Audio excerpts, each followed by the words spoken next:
Bonjour à tous, Masta pour la chaîne Samarium. Bienvenue dans ce nouvel épisode d'Enquête de liberté, votre podcast qui explore les chemins et perspectives vers plus d'autonomie, d'épanouissement et de liberté. Aujourd'hui, nous allons décortiquer un sujet brûlant, les élections législatives anticipées de 2024 en France et la crise démocratique profonde qu'elles mettent en lumière. Vous vous demandez peut-être pourquoi ces élections sont si cruciales.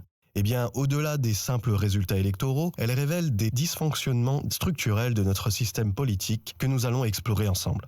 Nous examinerons d'abord le contexte et les chiffres clés de ces élections, puis nous analyserons les problèmes structurels de notre système politique. Ensuite, nous ferons un détour par l'Antiquité pour tirer des leçons pour notre démocratie moderne avant d'évaluer l'impact de la politique sur nos droits et libertés. Enfin, nous explorerons les solutions potentielles pour revitaliser notre démocratie.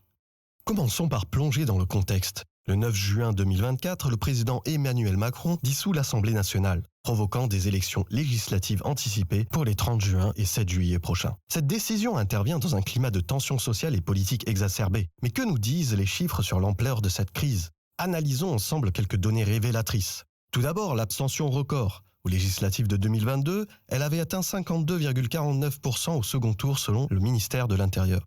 Même si le contexte exceptionnel que nous vivons peut voir une hausse de la participation aux élections législatives anticipées, le constat est tout de même alarmant.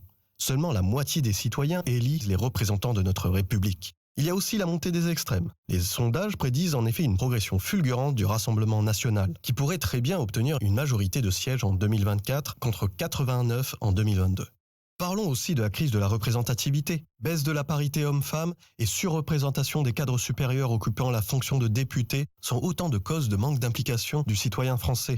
Enfin, nous pouvons constater la fragmentation politique. La multiplication des groupes parlementaires, 10 en 2022, complique la formation de majorités stables en plus de diviser les Français sur plusieurs blocs. Ces chiffres et constats doivent vous interpeller autant que moi. Et pour cause, ils sont les symptômes d'une crise démocratique profonde qui menace les fondements mêmes de notre République. Examinons maintenant de plus près les problèmes structurels qui se cachent derrière ces chiffres alarmants. Au-delà des chiffres, notre système politique souffre de problèmes structurels qui minent sa légitimité et son efficacité. Vous êtes-vous déjà demandé pourquoi nos élus semblent parfois déconnectés de nos réalités ? Explorons ensemble les raisons de ce fossé grandissant. La logique partisane divise la société. Le clivage gauche-droite traditionnel, bien qu'encore présent, ne reflète plus la complexité des enjeux contemporains. Les partis politiques, plutôt que d'être des vecteurs d'idées, sont devenus des machines électorales déconnectées des préoccupations citoyennes. Cette logique partisane exacerbe les divisions au lieu de favoriser le consensus nécessaire pour relever les défis sociétaux majeurs. Il n'y a aucune place à la nuance et la logique partisane peut avoir des conséquences négatives réelles sur l'intérêt général. Le manque de responsabilité des élus. Nous pouvons remarquer aussi que le système de vote par liste et la discipline de parti diluent la responsabilité individuelle des élus. Les députés votent souvent en bloc selon les consignes de leur parti au détriment des intérêts spécifiques de leur circonscription. Ce phénomène a été particulièrement visible lors des débats sur la réforme des retraites en 2023, où de nombreux élus ont voté contre l'opinion majoritaire de leurs électeurs. N'oublions pas la concentration du pouvoir à Paris. La concentration du pouvoir crée un décalage entre les décisions prises au sommet de l'État et les réalités locales. Ce centralisme excessif nourrit un sentiment d'abandon dans de nombreux territoires, notamment ruraux et périurbains. Nous pouvons également noter que ce sentiment peut accentuer les votes de protestation, lesquels peuvent s'avérer périlleux lorsqu'ils sont motivés par des raisons inappropriées.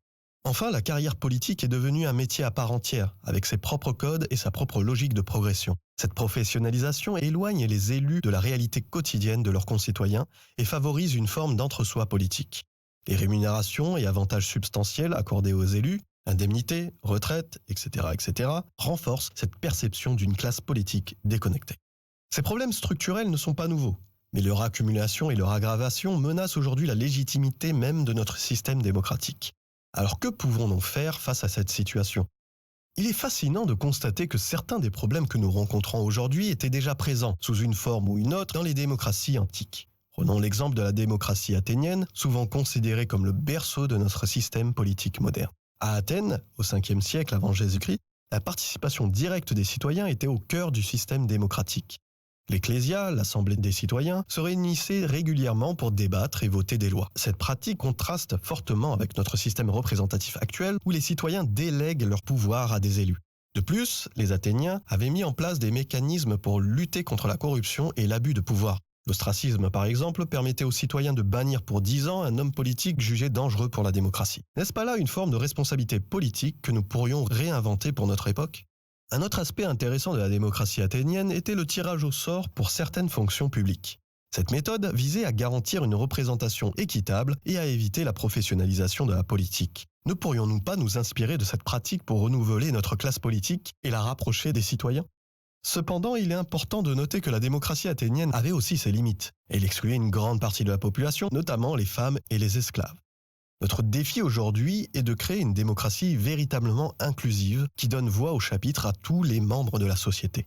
En réfléchissant à ces principes anciens, nous pouvons peut-être trouver des pistes pour revitaliser notre propre système démocratique.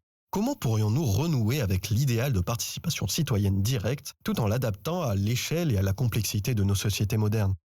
La montée en puissance de certains partis soulève des inquiétudes légitimes quant à la préservation de ces droits. Prenons un exemple concret et contemporain. En Hongrie, nous avons assisté à une érosion progressive des libertés démocratiques.